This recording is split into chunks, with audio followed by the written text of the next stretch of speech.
রব্বুল আলামিন বলছেন সূরা আলে ইমরান 3 নম্বর সূরা, এই সূরার 102 নম্বর আয়াতের মধ্যে আল্লাহ তাবৎ পৃথিবীর মানুষকে নয়, ওই মানুষের মধ্যে থেকে যারা ঈমান এনেছে আল্লাহ তাদেরকে আদর করে ডাক দিয়ে বলছেন ইয়া আইয়ুহাল্লাযীনা আমানু, ও আমার ঈমানদারেরা, তোমরা যারা ঈমান এনে ফেলেছো, বেঈমান যারা, অমুসলমান যারা, দুনিয়ায় সাধারণ মানুষ যারা, তাদের সাথে সম্পর্ক নাই, আল্লাহ ঈমানদারদেরকে ডাক দিয়ে বলছেন ইত্তাকুল্লাহ, তোমরা আল্লাহকে ভয় করো, তবে লোক দেখানো ভয় যেন না হয়, যেমন তেমন ভয় যেন না হয়, হাক্কা তুকাতিহি, আল্লাহ বলছেন ভয় করার মতো ভয় করো।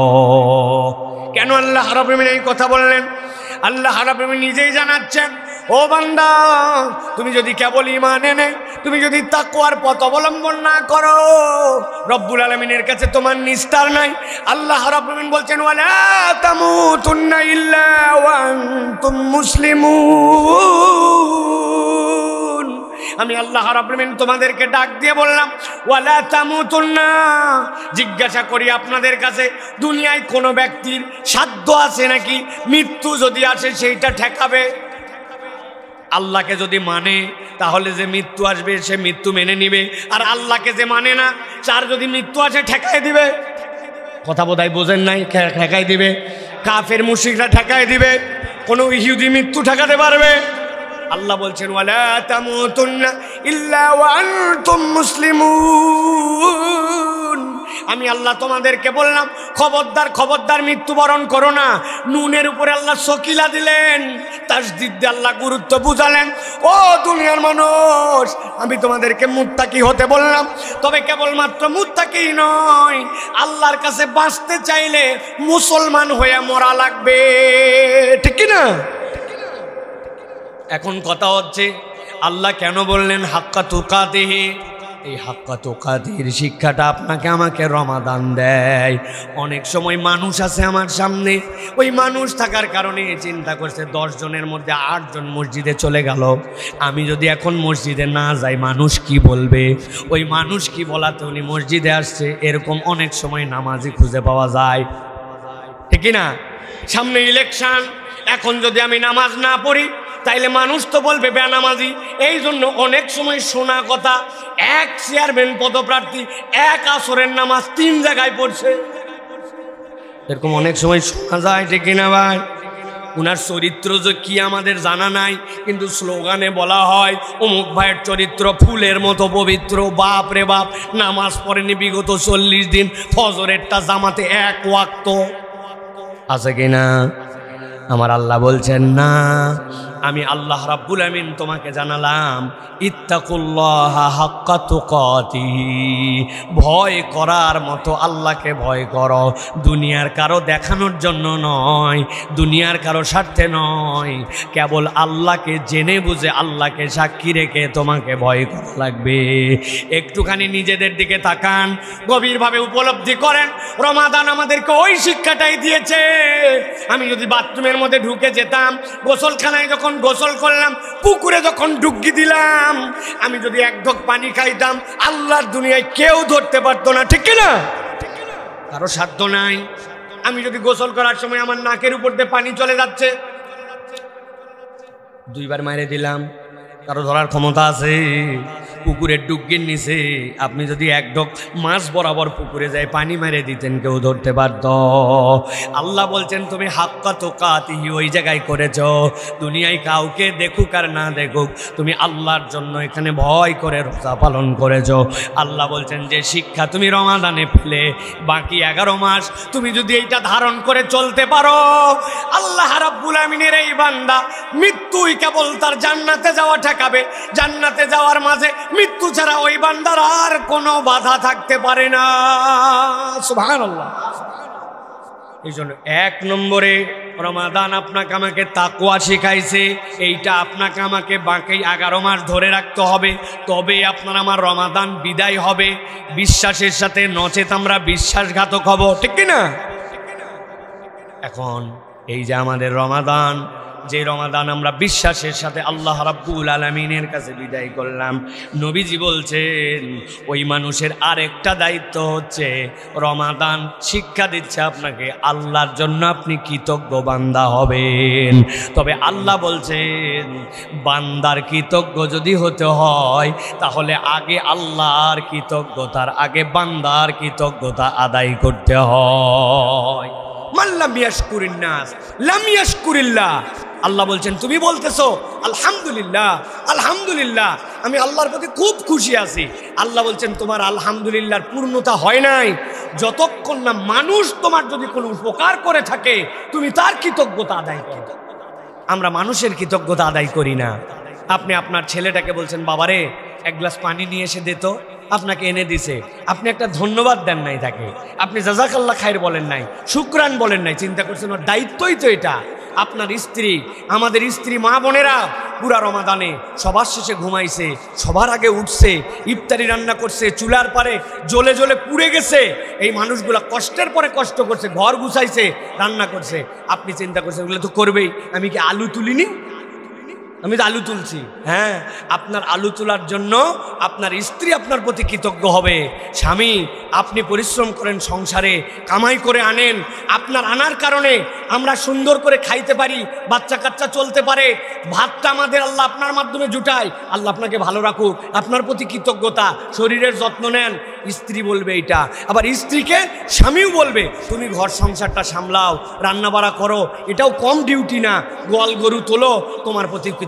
বউ চিন্তা করছে বউ আবার থ্যাংক ইউ বলে কেমনে, স্বামী আবার ধন্যবাদ বলে কেমনে, এর থেকে লজ্জার কথা আছে নাকি? বলে না ভাই। অথচ নবীজি বলছেন মাল্লাম ইয়াশকুরিন নাস লাম ইয়াশকুরিল্লাহ। আপনি মানুষের কৃতজ্ঞতা আদায় করতে পারেন নাই, আপনি প্রকৃতার্থে আপনি আল্লাহর কৃতজ্ঞতা আদায় করতে পারেন নাই। কেউ আপনাকে এক গ্লাস পানি ঢেলে দিয়েছে, আপনার স্যান্ডেলটা একটু সুন্দর করে আগায় দিয়েছে, অজুখানার থেকে ওঠার সময় বলছে কল বন্ধ করলাম না, আপনি তো আমার পরে অজু করবেন, কল খোলাই থাকলো। ছোট্ট ছোট্ট বিষয়ে বান্দা যখন এক বান্দা আরেক বান্দাকে থ্যাংক ইউ বলবে, কৃতজ্ঞতা জানাবে, ধন্যবাদ দিবে, আল্লাহ রাব্বুল আলামিন সন্তুষ্ট হবেন। ওই বান্দার অন্তরে তখন আল্লাহর প্রতি কৃতজ্ঞতার বোধ জাগ্রত হবে। নচেত আমরা মানুষকে ধন্যবাদ না দিলে আমরা আল্লাহর কৃতজ্ঞ বান্দা হতে পারবো না। আমাদের গ্রামাঞ্চলে এটা বড় দুর্বলতা, আমরা কেউ কাউকে কৃতজ্ঞতা আদায় করি না। সবাই খালি ব্যাকা হয়ে কথা বলবে, দেখবেন কেউ একটা কিছু করছে, উনি ব্যাকা হয়ে বলতেছে করবেই তো, করা লাগবেই তো, এটা তো ওরই দায়িত্ব ছিল, করিছে তো কি হচ্ছে। কথা বলেন একটু আপনারা। এটা আমাদের আল্লাহ রাসূল সাল্লাল্লাহু আলাইহি ওয়াসাল্লামের কর্তৃক দেখানো নেচার এটা না। অতএব আমাদেরকে কৃতজ্ঞতা আদায় করতে হবে। প্রিয় ভাই, আপনার নাতিটাকে দিয়ে আপনি একটা বিড়ি কিনতে পাঠাইছেন, আপনাকে একটা বিড়ি কিনে দিয়েছে, আপনাকে অন্তত একটা ধন্যবাদ দেওয়া উচিত, তাই না? ও বাবা, আছে নাকি এরকম লোক?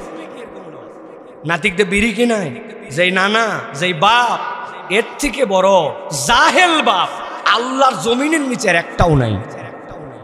আপনি ওর থেকে বলো একটা বিষ কিনে এনে বলেন যে বিষ খাওয়ার শিখাও তোমার কাছে, কারণ আপনার কাছ থেকে কি আদর্শ সে শিখলো? হ্যাঁ, আপনার কাছ থেকে কি নৈতিকতা শিখলো? আমার নানা একবার গল্প করছিলেন, একবার তাদের কোন এক ভাইয়ে সেই মারা মারছে তার বাপ, কি জন্য? আগে নাকি হোঁকা পাওয়া যেত না, এখন হোঁকা আনতে বলছে, হোঁকা নিয়ে আসার পরে এক টান দিয়েই যে আইনে দিছে তা এ মার কি সে মার। লোকজন জিজ্ঞাসা করতেছে এত মারতেছেন কেন? বলছে ওই হোঁকা খাইয়ে তারপরে আসছে। বলছে কোথায়? আপনার তো কেবল এনে দিল, আপনি কিভাবে বুঝলেন? বলছে শোনো, হোঁকা ধরানোর পরে মূল ধোঁয়া আসার আগে অন্তত 10-15টা টান দেওয়া লাগে, আর আমি দেখি এক টানে ধোঁয়া আসছে, তার মানে ওই টানতে টানতে আসছে। এখন বুঝে থাকলে বলেন ওর দোষ না যেই বেটা হোঁকা আনাইছে তার দোষ? তুমি একটা অন্যায় কাজ তাকে দিয়ে করাইছো আর তুমি অন্যায়ভাবে তাকে শাসন করতেছো। অতএব এমন কোনো কাজ করা যাবে না যে আমি নৈতিকভাবে তাকে শাসন করতে পারবো না। ওই রকম কাজ করালে এই সন্তান, এই নাতি, এই প্রজন্ম আমাদেরকে ভোগাবে। আমি বেনামাজি, আমার বেটাকে দিয়েছি মাদ্রাসায়, ওই ফজরের নামাজ পড়ে না, হুজুর এক যায় বলে হুজুর মাদ্রাসাত খালি ফজর পড়ে, বাড়ির ফজর পড়ে না, অথচ নিজের পরিবারে ফজর পড়ে না, নিজের পরিবারে ওয়াক্ত মতো নামাজ আদায় করে না, নিজের বাপ দাড়ি রাখে না, ওর সন্তান কেমনে মানুষ হবে? আগে নিজে মানুষ হওয়ার চেষ্টা করতে হবে, তারপরে প্রজন্মকে মানুষ বানাতে হবে, ঠিক কিনা? আল্লাহ আমাদেরকে বোঝার তৌফিক দান করেন। এটা তাহলে 1 নম্বর বিষয় যে আমরা তাকওয়া এবং এই শুকরিয়া আমরা আমাদের জীবনে ধরে রাখার জন্য চেষ্টা করব। 2 নম্বরে আল্লাহ রাব্বুল আলামিন এই রমাদানের মাধ্যমে আপনার আমার মাঝে একটা সাম্প্রতি আমাদের জন্য সামাজিক একটা সম্প্রীতি দান করেছেন আল্লাহ। মুসলমানদের মধ্যে একটা ঐক্যের প্ল্যাটফর্মে রমাদানকে বানিয়েছেন, যে আপনি যত ধনী হন, যত গরিব হন, আপনি ঢাকার এক প্রান্তে থাকেন আর আপনি বগুড়ার আরেক প্রান্তে থাকেন, আপনি আমার গ্রাম এই চাটখইর আদমদিঘিতে থাকেন, যেখানেই থাকেন, যদি ওয়াক্ত মতো আপনার যেই সাহারির ওয়াক্ত শেষ ওর 1 মিনিট পরে যদি আপনি পানাহার করেন, তাহলে কি আপনার সিয়াম হবে? কথা বোঝেন নাই? হবে। অনেক ক্ষুধা লাগছে, এলাকা অন্ধকার হয়ে গেছে, মেঘাচ্ছন্ন আবহাওয়া, এই জন্য আসরের নামাজের আধা ঘন্টা পরে ঘর অন্ধকার করে যদি আপনি ইফতার করে ফেলেন, আপনার রোজা তো হবে। হবে? ভালো করে বোঝেন, রমাদান আপনাকে ঐক্য শিখালো।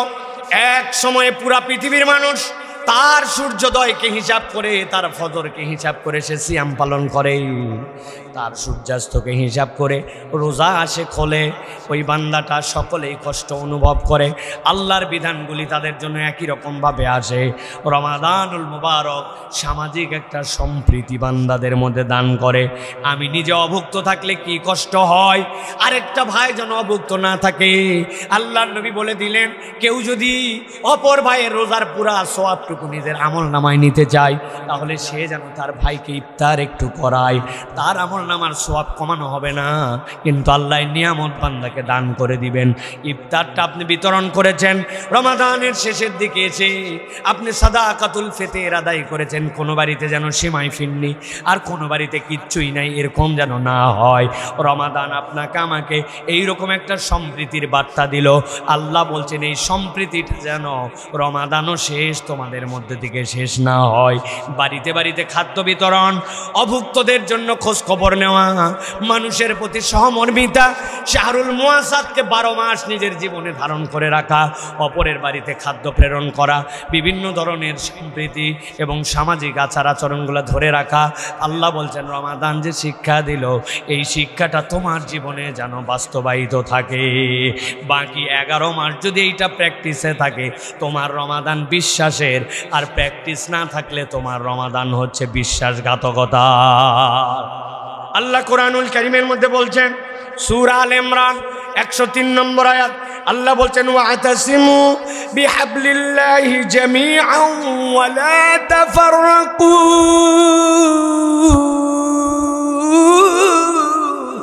আল্লাহ বলছেন, দুনিয়ার মানুষ, আমি আল্লাহ তোমাদেরকে নির্দেশ দিলাম, তোমাদের জন্য দায়িত্ব দিলাম, ওয়াতাসিমু বিহাবলিল্লাহ, আল্লাহর রজ্জুকে তোমরা একসাথে আঁকড়ায় ধরো, কখনো তোমরা বিচ্ছিন্ন হইও না।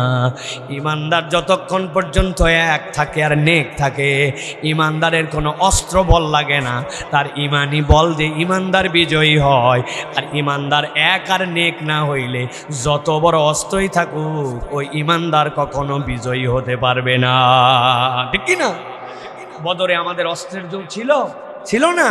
ইয়ারমুকের প্রান্তে আমাদের অস্ত্রের জোর ছিল না।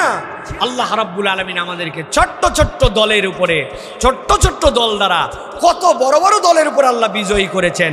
অতএব প্রিয় ভাইয়েরা, রমাদান আমাদেরকে শিক্ষা দিয়েছে, আল মুসলিমু আখুল মুসলিম, এক মুসলমান অপর মুসলমানের ভাই। তার ভালো আমার ভালো, তার কষ্ট আমার কষ্ট। এই বিল্ডিং পুরাটা, এর মধ্যে কোনো একটা ক্ষত থাকলে বিল্ডিংয়ের অপূর্ণতা, আমার কোনো ইমানদার ভাই কষ্টে থাকবে না। আমি তার খোঁজ খবর নিব, তাকে আমি আপন ভাববো। এই ফিলিংসের নাম হচ্ছে আপনার আমার জন্য আল্লাহ রাব্বুল আলামিনের দেওয়া নিয়ামত, যেটা রমাদান আপনাকে আমাকে শিক্ষা দিয়েছে। অতএব প্রিয় ভাইয়েরা, আমাদেরকে ঐক্য, ভ্রাতৃত্ব এবং সম্প্রীতিটা আমাদের মধ্যে বজায় রাখতে হবে। আমরা এখন সম্প্রীতিময় সমাজ চাই না। দেখবেন, খেয়াল করবেন, প্রত্যেক সমাজে কিছু ফিতনাবাজ আছে না ভাই? আপনাদের সমাজে আছে কিনা দেখবেন, আছে। পিছনে 3 জন মিলে একটু ঘুটু না পাকালে ওনাদের শান্তি হয় না। কিছু না হলেও ওনাদের যতই ভালো দেন, তারপরে ওনাদের গা জ্বলে। এরকম কিছু খাসলত খারাপ মানুষ আছে। কথা বলেন, আপনারা কি ঘুমায় গেছেন ভাই? এই আনন্দময় পরিবেশ, আজকে ঐতিহাসিক মাহফিল আমাদের, গতকালকের থেকে তো মাহফিল কায়েম হয়ে গেছে আলহামদুলিল্লাহ। তো আপনারা এই যে আসছেন, আপনারা আমাদের দেখবেন সমাজের মধ্যে ওই যে একটা গল্প আপনারা এলাকায় জানেন। এক এলাকায় বিয়ে করলে এক মহিলাকে নাকি দেখায় নিত, যে চাষি দেখেন তো পছন্দ হয় কিনা। তো ওই চাষির অভ্যাস ছিল খালি খুদ ধরা, বলছে সবই ভালো বাবা, নাকটাও তো সোজা না। চিন্তা করছে, এক মহিলাকে দেখাইছে, এরপরে একবারে নাকটা টনটনা সোজা, যায় খুদ ধরছে সবই ভালো, কান ছোট ছোট। আরেক মহিলাকে দেখাইছে নাক সোজা, কান সোজা, চোখ সুন্দর, বলছে কি সমস্যা, বলছে চুল কোঁকড়ানো, চুল সোজা না। বড় ঝামেলা তো। শেষে ওরা অনেক খুঁজে বাইর করছে, চুল সোজা, নাক সুন্দর, চোখ ডাগর ডাগর, মানে কি দেখার মতো। যাই বলছে এবার চাচি ধরা খেয়ে গেছে। চাচি বলেন কোনো সমস্যা? সব দেখে ডেকে বলছে অত ভালো ভালো না। বুঝছেন আপনি? বেশি ভালো হওয়াও একটা সমস্যা। এখন আমাদের সমাজে এরকম কতগুলা লোক আছে, তাদেরকে আপনি কিচ্ছু বলবেন না, ছাড় দিয়ে রাখবেন, বুকে টানার চেষ্টা করবেন, কিন্তু উনি কোনোদিন আপন ভাবতে পারবে না। আল্লাহ এইগুলার অন্তরের মধ্যে মোহর মেরে দিছে, এইগুলো আল্লাহ হেদায়েত না দিলে কিয়ামত পর্যন্ত হেদায়েত পাবে না, ঠিক কি না? আমরা তাদেরকে দূরে ঠেলতে চাই না, কিন্তু আপন ভাবে না, ডায়লগ দেয়, আমি দূরেও না আবার কাছেও না। তো আপনি কি তাহলে? জান্নাত আর জাহান্নামের মধ্যে? আল্লাহ আমাদেরকে বোঝার তৌফিক দান করুক। আমরা কখনো পাওয়ার প্র্যাকটিস করি নাই, কখনো না। এটা আমাদের দাওয়াতের মানহাজের মধ্যেই নাই। আমরা কখনো ক্ষমতার বাহিরেও ছিলাম না, কখনো ক্ষমতাতেও ছিলাম না। ভালো করে মনে রাখবেন এইটা। আমরা পাওয়ার প্র্যাকটিস করি নাই কখনো। কাউকে অন্যায় করা, হুমকি দেওয়া, ধামকি দেওয়া, ক্ষমতার বড়াই দেখা, এইগুলো আমরা কখনো করি নাই, করতেও চাই নাই। আমরা মানুষের কাছে হেদায়েতের কথা বলবো, রাসূলুল্লাহ সাল্লাল্লাহু আলাইহি ওয়াসাল্লামের সুন্নাত অনুযায়ী। আল্লাহর কাছে আমরা কারো জন্য বদদোয়া করব না, আমরা দোয়া করব আল্লাহ সকলকে হেদায়েত দান করুক। বলেন আল্লাহুম্মা আমিন। কথা বলেন না মেহেরবানি করে, দয়া করে কথা বলেন না। জি প্রিয় ভাইয়েরা, কথা আমাদের এই মুখ ছাড়াও আল্লাহ অনেকভাবে আমাদেরকে কথা বলার যোগ্যতা দিয়েছেন। এই ভুরু দিয়ে কথা বলা যায়, এই হাত দিয়ে কথা বলা যায়, এই চোখ দিয়ে কথা বলা যায়, তাই না? মসজিদ একটা পবিত্র জায়গা। আপনি এসে মসজিদের কোনো একটা অসুবিধাই দেখেছেন, কিন্তু আপনি চই চই করে চিল্লায় কথা বলতে পারবেন না। গ্রামের দিকে আমাদের কতগুলি মুরব্বী আছেন, দাদার বয়সী, বরাব্বার বয়সী, ওনারা মসজিদে আসে কোনো একটা সমস্যা দেখলে কি হয়ে যায়, এটা হই হই তুলে দিবেন একবারে। আপনার কোনো একটা বান্দা ইবাদতে আছে, আপনার কোনো একটা বান্দা নামাজে আছে, আপনার কোনো একটা বান্দা কনসেন্ট্রেশন দিয়ে কথা শুনতেছে, আপনি কেন এসে এরকম করে জোরে কথা বলবেন? আস্তে কথা বলেন। মসজিদের কথা সব সময় আসতে হবে। মসজিদে একজনই কথা বলতে পারেন, ইমাম। উনি প্রয়োজন বোধ করলে ওই কথাটুকু নসিহা দিবেন, তাছাড়া ইমামের পারমিশন নিয়ে আপনাকে কথা বলতে হবে। আপনি মসজিদে আসলেন, সামনে কি হচ্ছে না হচ্ছে, ডানে বামে কি হচ্ছে না হচ্ছে আপনার দেখার সময় নাই, আপনি একটা পণ্ডিতি ফলায় দিলেন, এটা আমাদের করা যাবে না। আমিও না, আমরাও না।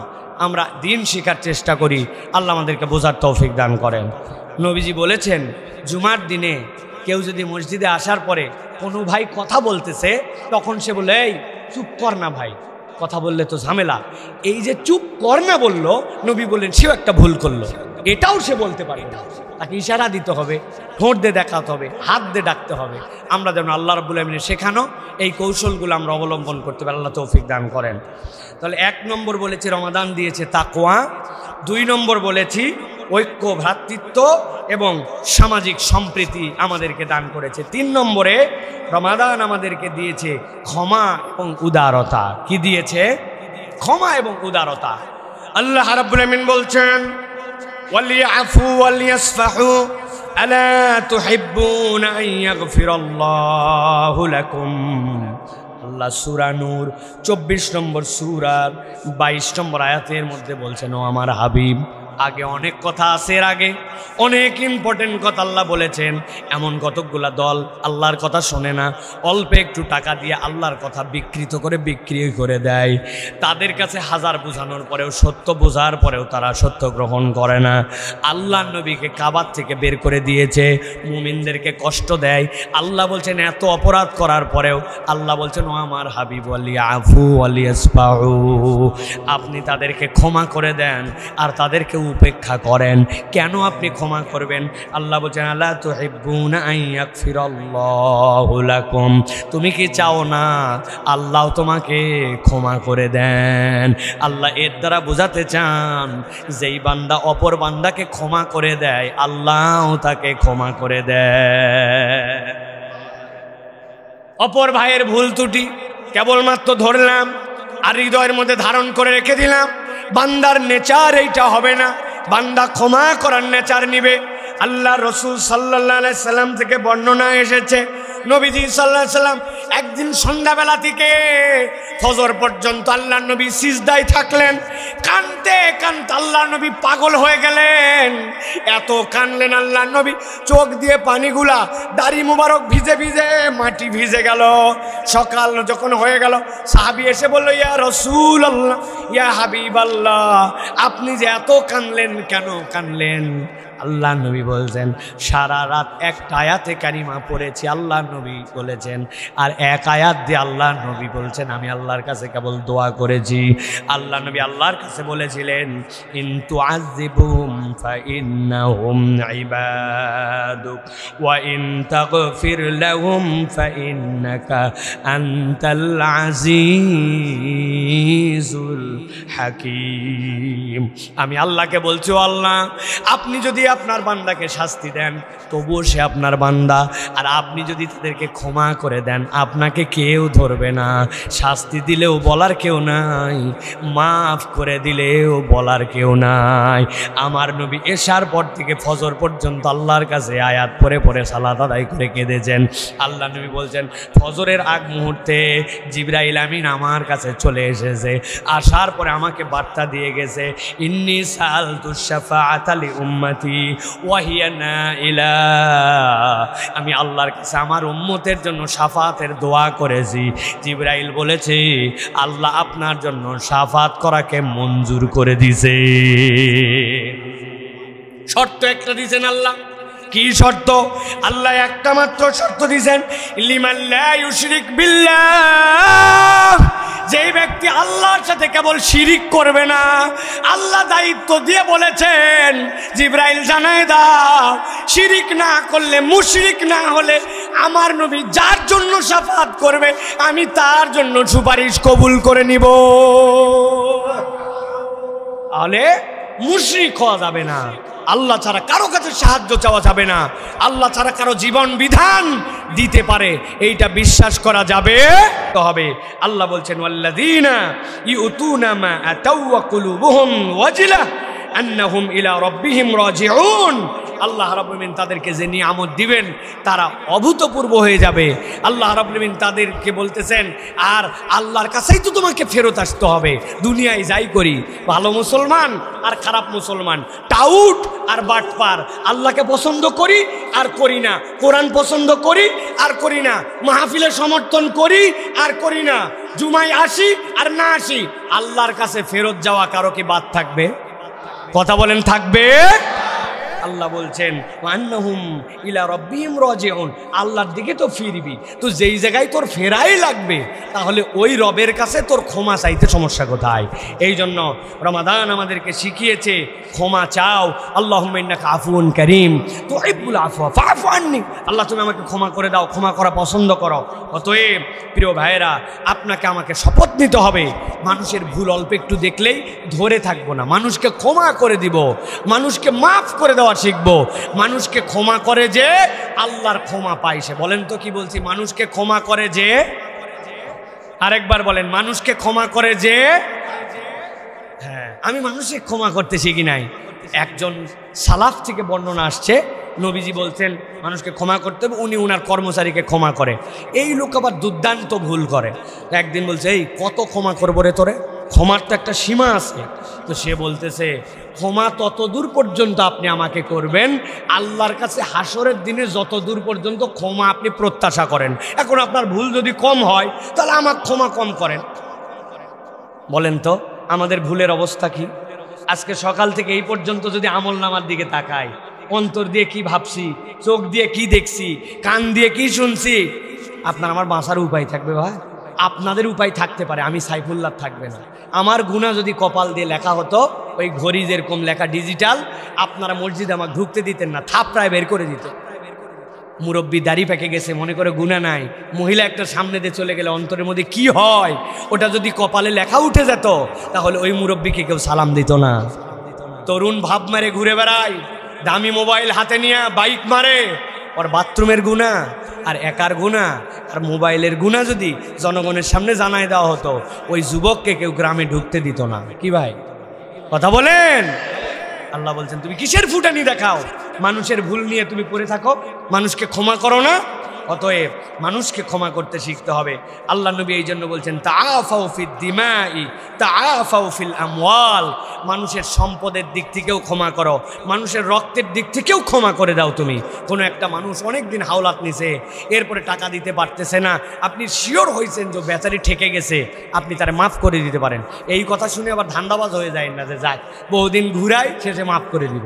বাপরে বাপ, গ্রামে টাকা ধার দেওয়া খুব রিস্কি, টাকা দিলে আর কেউ ফেরত দিতে চায় না, এরকম আছে না নেচার ভাই? নেওয়ার সময় অনুনয় বিনয়, দেওয়ার সময় খুঁজে পাওয়া যায় না। বলে বাড়ির বাচ্চাকে শিখাই দেয়, যাই বল আব্বা বাড়িত নাই, অথচ বাপ ভিতরে ওটাই বেটাক বলতে বলছে, বেটা আবার একটু বলত, ওই এসে বলছে চাচা আব্বা বলল আব্বা বাড়িত নাই। তাহলে এখন বোঝেন ঝামেলা বাড়বে না কমবে? এই জন্য প্রিয় ভাইয়েরা, আমাদেরকে ক্ষমা এক নম্বর, আর দুই নম্বর উদার হতে হবে। দিল এত ছোট কেন হবে? ইমানদারের মন এত কুঞ্জুস কেন?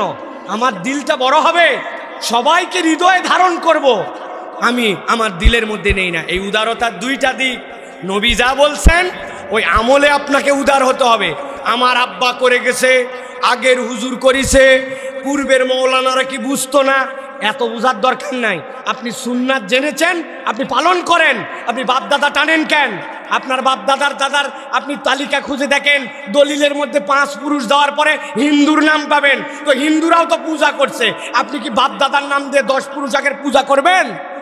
আপনি ওই জায়গায় মানেন না, আপনি 3 পুরুষ আগের বিধান কেন আপনি কথা বলেন? আমরা আমাদের মসজিদে প্র্যাকটিস করতেছি সালাতের পরে, আল্লাহর নবী তার জিন্দেগিতে কোনোদিন সম্মিলিত মোনাজাত করেন নাই।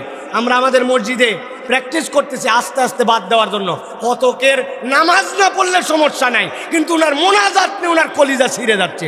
এই সকল জিনিস উদারতা নয়, আল্লাহর নবীর বিধান মেনে নেওয়ার নাম উদারতা। এইটা সুন্নতের পাবন্দি, এইটা না করলে দুনিয়া আখিরাত আল্লাহ জিল্লতি করবে। আমরা আমাদের বাপ দাদার কথা বলতেছি না, আল্লাহ আল্লাহ রসুলের কথা বলতেছি, ঠিক কিনা? আপনি গাজওয়ারি করলে আল্লাহর কাছে ধরা খাবেন। কোরআনে আল্লাহ বলেছেন, আমার নবীর সুন্নত জানার পরে কেউ যদি বিরোধিতা করে, আল্লাহ বলছেন ইউখজিকুমুল্লাহ, আল্লাহ দুনিয়াতে লজ্জিত করবেন, আখিরাতে লজ্জিত করবেন। এটা আল্লাহর কথা। পণ্ডিতি করবেন না সব জায়গায়, মাতব্বরি সব জায়গায় করবেন না। আপনার পছন্দ না হতে পারে, কিন্তু ইসলাম ইসলামের জায়গায় ঠিক। ওটা সাইফুল্লাহ ভুল বললেও ভুল, পৃথিবীর বড় আলেম বললেও ভুল, আমার নবী বললে ওর উপর আর কোনো কথা নাই, ঠিক না?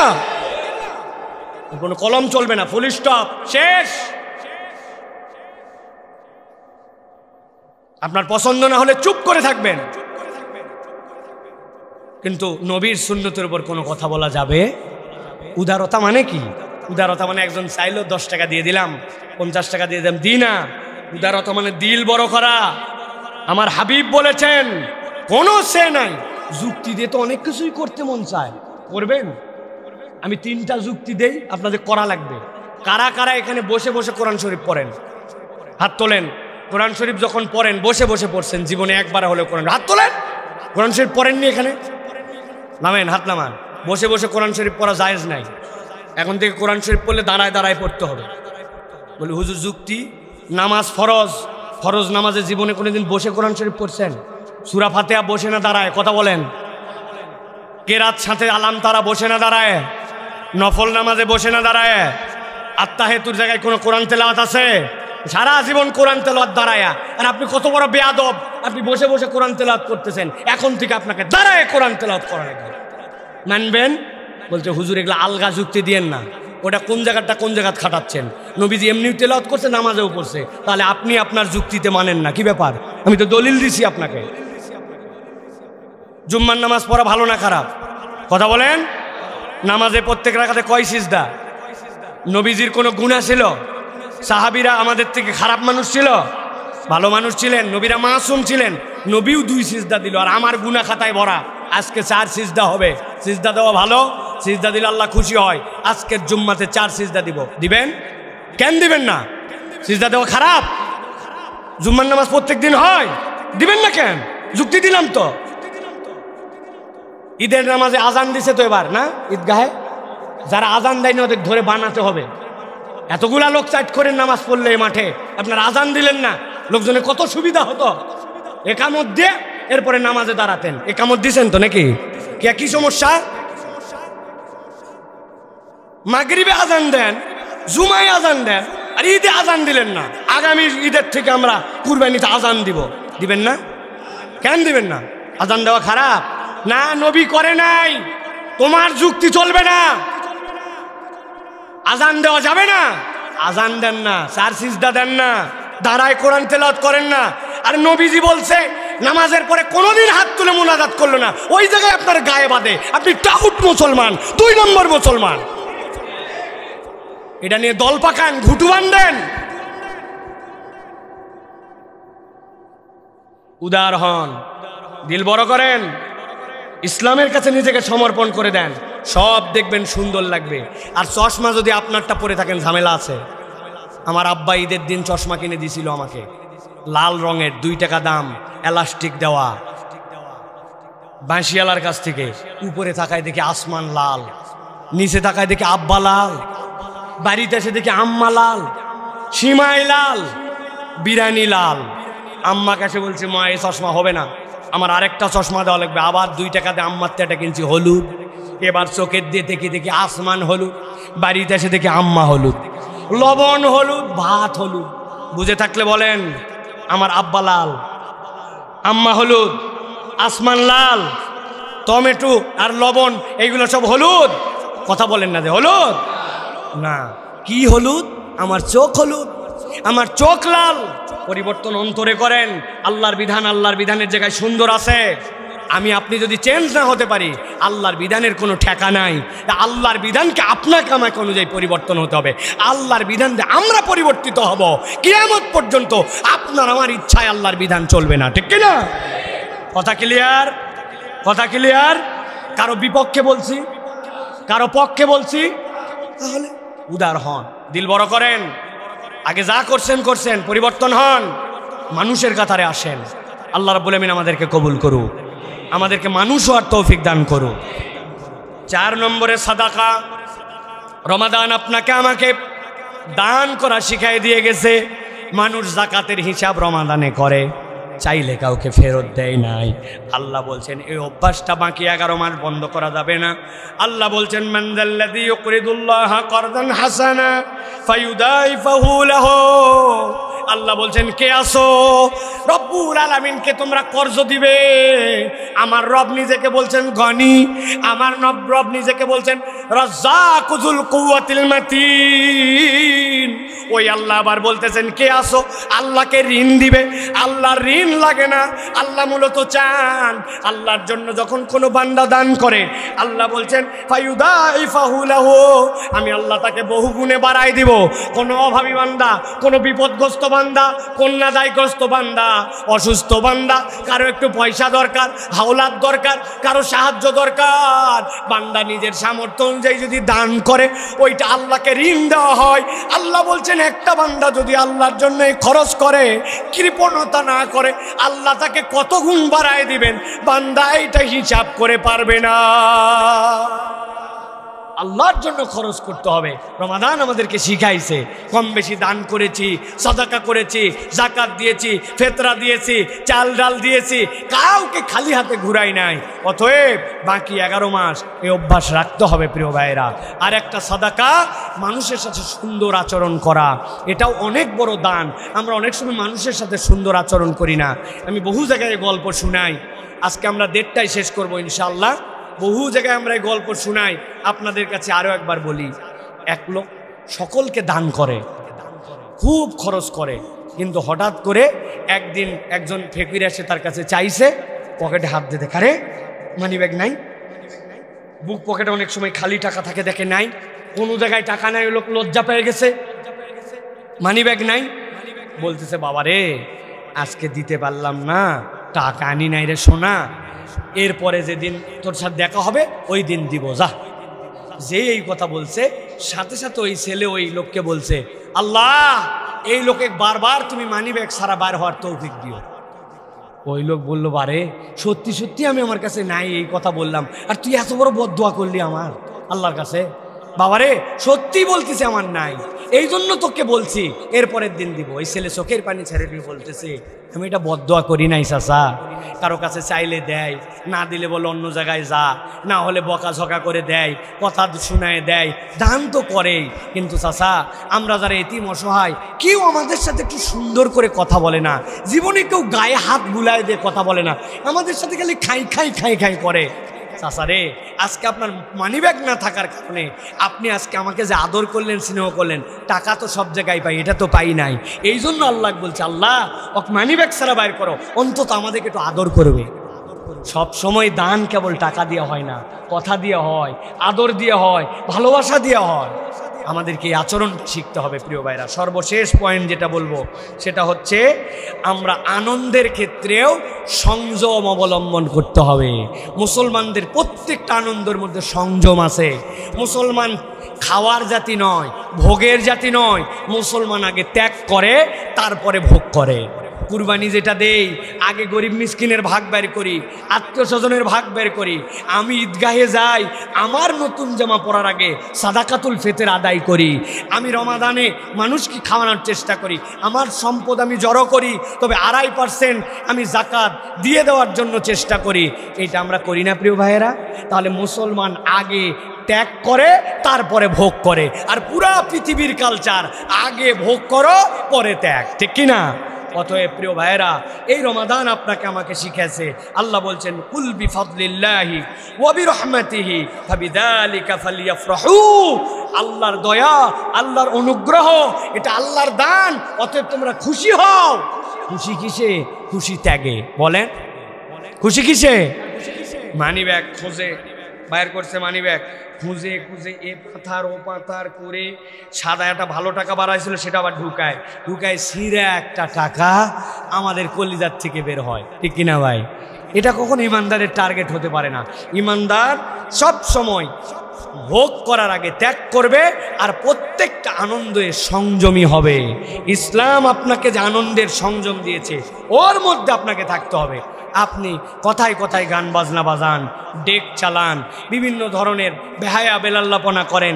যেই মেয়ে 1 মাস রোজা থাকলো ওই মেয়ে বাহিরে বেপর্দা হয়ে ঈদের ড্রেস পরে চলে গেছে হরহর করে।